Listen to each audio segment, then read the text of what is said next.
वेद शिक्षण संस्था western region video series में आप सबका स्वागत है। कक्षा चौथी, विषय हिंदी, पाठ का नाम 3 पुरखों की निशानी, वीडियो क्रमांक 21।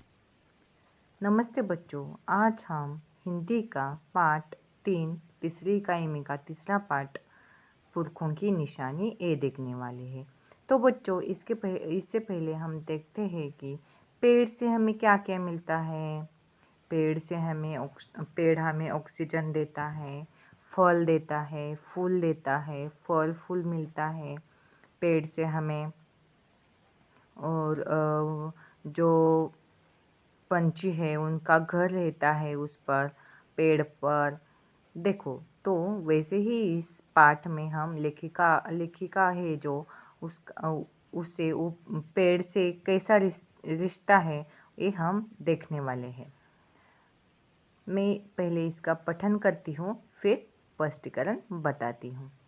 मैं और मामा जी के यहाँ गर्मी की छुट्टी मनाने गए हुए थे। जब लौटकर आए तो आंगन में लगा नीम का पेड़ कटा हुआ पड़ा था। यह क्या हुआ कहकर माँ वही धम्म से बैठकर रोने लगी। बुझे दिल से माँ घर के भीतर आई। पिताजी ने माँ के सामने सफाई दे रहे थे। लड़कियों के पटिए निकल आएंगे। मैंने माँ से पूछा था, माँ तुम पेड़ के कटने से इतनी दुखी क्यों हो रही हो? माँ ने कहा, छोटी, तू जब पैदा नहीं हुई थी ना, उससे पहले नीम के नन्हे से पौधे को मैंने आंगन में रोपा था, उसे सींचा था। तो दूसरा पौधा रोप दो ना माँ, मैंने धीरे से कहा। छोटी, एक पेड़ केवल पेड़ ही नहीं होता, पूरा संसार उसमें रचा बचा होता है। क्या मतलब? मैंने पूछा।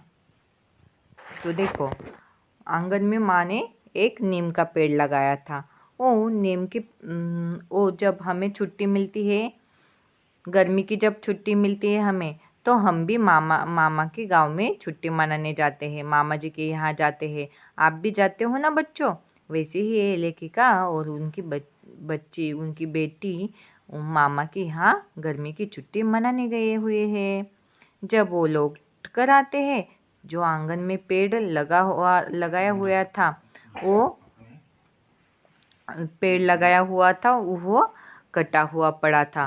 यह क्या हुआ कहकर माँ वही धिम्म से बैठकर रोने लगी। मुझे बूझे दिल से माँ घर के भीतर आई। पिताजी माँ के सामने सफाई दे रहे थे। लड़कियों ने पटे निकल आएंगे। मैंने माँ से पूछा, माँ तुम पेड़ कटने से इतनी दुखी क्यों हो? तो बेटी ने माँ से कहा, तुम पेड़ कटने से इतनी दुखी क्यों हो माँ?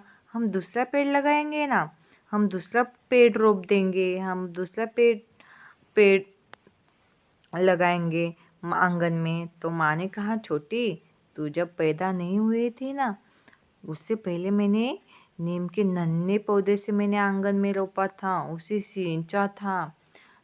देखो, वो छोटी पैदा भी नहीं हुई थी तब लेखिका ने वो पेड़ लगाया था, उसको सींचा था, उसको रोपा था, उसका ख्याल किया था, उसको पानी दिया था। तो दूसरा पौधा रोप दो माँ। तो वो बच्ची बोलती है, छोटी बोलती है, तो माँ दूसरा पौधा रोप दो ना। वो धीरे से बोलती है, छोटी, एक पेड़ केवल पेड़ ही नहीं होता, पूरा संसार उसमें रचा बसा होता है। तो लेखिका छोटी से बोलती है कि पेड़ ही नहीं होता, उस पर पूरा संसार रचा बसा होता है। क्या मतलब? मैंने पूछा। देखो, अभी उसका मतलब क्या है आगे देखते हैं हम। छोटी, उस पेड़ पर चिड़ियों के घोंसले थे, चिटिया और चींटे रहते थे। रात में बगुले आकर ठहरते थे। उस पेड़ ने हमें ऑक्सीजन दी। उस पेड़ का जो हमारे सुख दुख का साथी था, हमने अपने स्वार्थ के लिए काट गिराया कहकर माँ रोने लगी।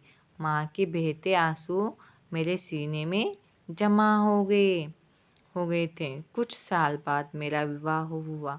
मेरे ससुर जी मकान बनाना चाह रहे थे। हमारे आंगन में पीपल का एक विशाल पेड़ था। अगले दिन पीपल को काटने वाले आ गए। जब मुझे मालूम हुआ तो मैं बोली, यह पेड़ नहीं कटेगा। बहू, यहाँ मकान बना रहे हैं, तुम्हारे ही काम आएगा। मेरी सासू जी ने कहा, अम्मा जी, मुझे ऐसा घर नहीं चाहिए जो दूसरों को उजड़कर बनाया जाए। पीपल का पेड़ हमारे पुरखों की निशानी है। इस पर निवास करते पखेरु कहाँ जाकर बसेंगे। कहते कहते मैं जोरों से रो पड़ी। ससुर जी ने कहा, बहू सच कह रही है, किसी के घर को उजाड़कर अपना घर नहीं सजाएंगे। कुछ देर चुप रहकर फिर उन्होंने कहा, बहू अब तो खुश हो?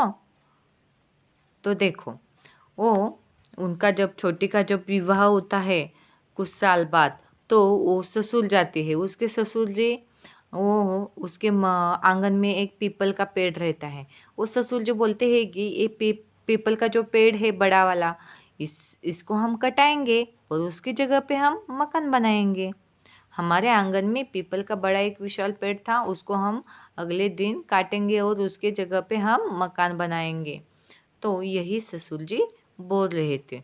तो छोटी ससुर जी को बोलती है, ये पीपल का पेड़ ससुर जी नहीं कटेगा। तो ससुर जी बोलते हैं, बहू यहाँ हमें मकान बनाना है, यहाँ हम मकान बना रहे हैं, तुम्हारे ही काम आएगा मकान। मेरी सासू जी ने कहा, अम्मा जी, मेरे सासू जी ने कहा, अम्मा जी, मुझे ऐसा घर नहीं चाहिए जो दूसरों को उजाड़ कर बनाया जाए।